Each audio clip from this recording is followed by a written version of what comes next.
Just a croissant and a cookie for you. Okay. Cash or card? Just tap whenever you're ready. Here you go. Thank you. What is it? A cappuccino? When we make it here, it's equal parts espresso, milk, and foam. Got that? Even you can handle that, right? Thank God.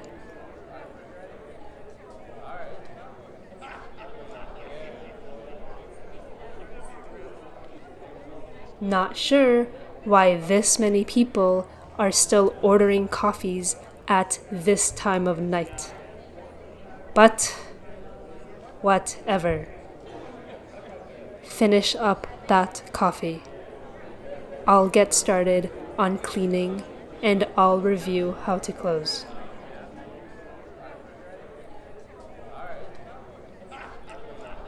Hey, hurry up. Stop chatting. I don't want to be here for any longer than I have to, and I am not doing all of the closing duties by myself. You might be new and slow, but you still need to contribute.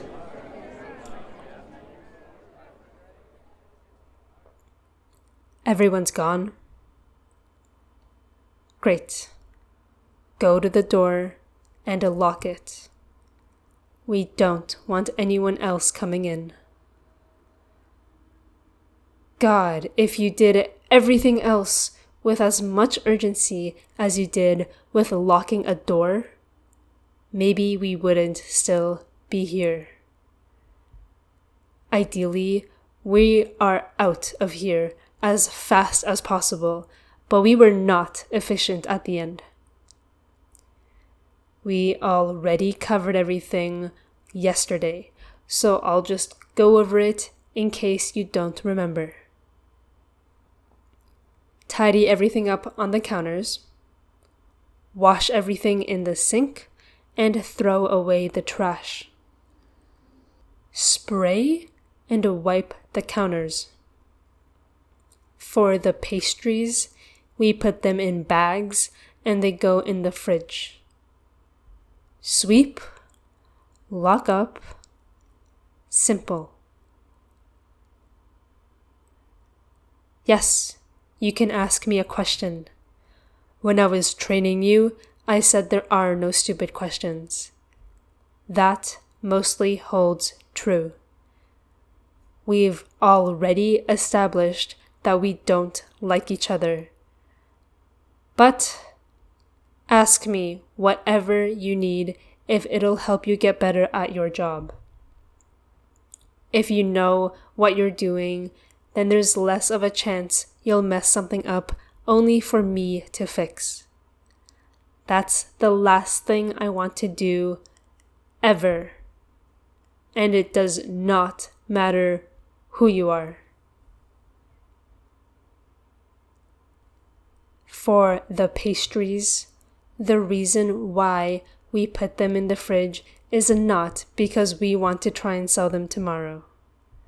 They're either donated or they're part of a mystery bag program where they're sold at a reduced price. Jesus, if you have another question, don't ask me if you can ask it. Just ask the question. That saves us both time, and there's no point in asking if you can ask a question, because that, in and of itself, is already a question.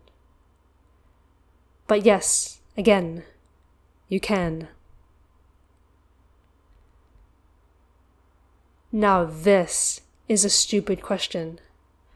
Why in the world would I choose to walk home with you over walking home alone? And why would you even want me to walk with you? What?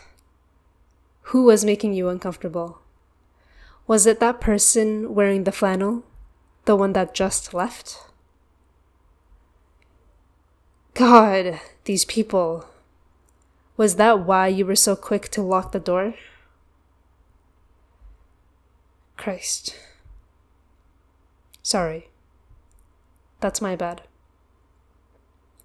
What direction do you live in? Okay. Me too. No, I didn't drive to work. I can, but I live too close to justify it. I walk. I live just around that intersection over there. Okay. Yeah, we can walk together. Let's finish up with closing.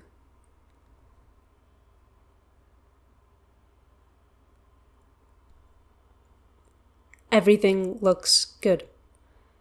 We can get out of here now. Let's take the back door in case that person's lurking by the front. Wait. Let me poke my head up first. No one's here. Let's go. Do you want me to walk you all the way home, or just up to a certain point? No, I don't mind going all the way as long as you're comfortable with me knowing where you live. Well, what did you expect me to say? That I wouldn't walk with you even though it's not at all out of my way and you're genuinely concerned for your own safety? I haven't liked you since your first day, and it doesn't make it any better that I've been stuck with training you all week. But that doesn't mean I'm going to abandon you in this type of situation.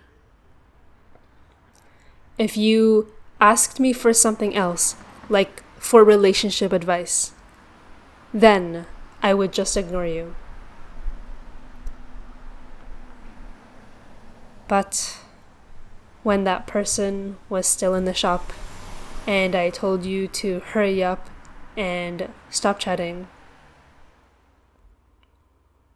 look, I wasn't paying attention to the conversation, but you probably wanted them out of there faster than I did.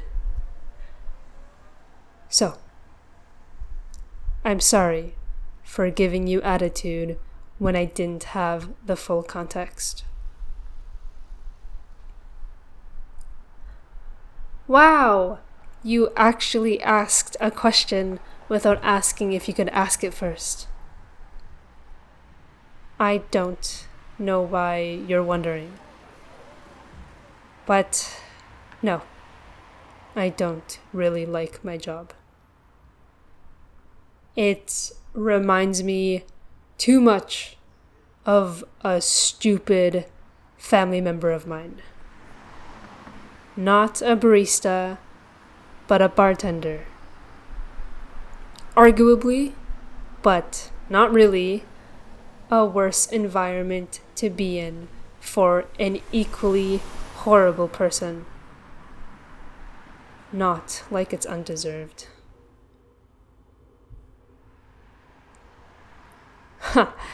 Maybe you would stop messing up the drinks as much if you asked me as many questions as you are now when we're actually on our shift.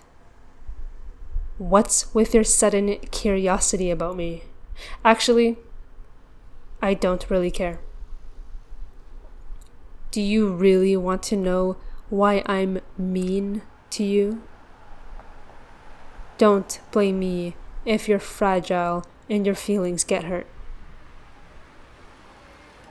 Okay, you asked. First of all, I'm not mean to you like you say I am. I just don't sugarcoat my thoughts like every other spineless person I meet. I don't like most people. Don't take it personally.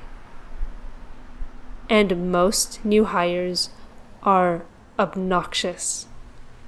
They come in on their first shift with an attitude like yours, but they end up being incompetent, disorganized, and lazy. One of them was on his phone the entire time and sat on the counter. How he wasn't fired more quickly, I will never know. Honestly, it probably had something to do with nepotism. Another one was just useless, never did his job properly, and never listened to me, even though I know I exceeded his capabilities in every way, not like whatever shred of a brain he has in his skull gave him any skills. God, I guess we were just desperate because he never got fired. He left because he had to move for school. And you remind me of that aforementioned arrogant family member of mine. Never have I ever had a pleasant interaction with any of them, so I'll be glad to finish your training to minimize our interactions. Or maybe you'll exceed my expectations and be an acceptable member of the team, but my bar is astonishingly low, and I can't imagine you getting anywhere near it. Oh, right here. Wow. We live shockingly close to each other. Go inside. I will admit that the walk was surprisingly not horrendous despite how I feel about you. Now go inside. I'll see you tomorrow.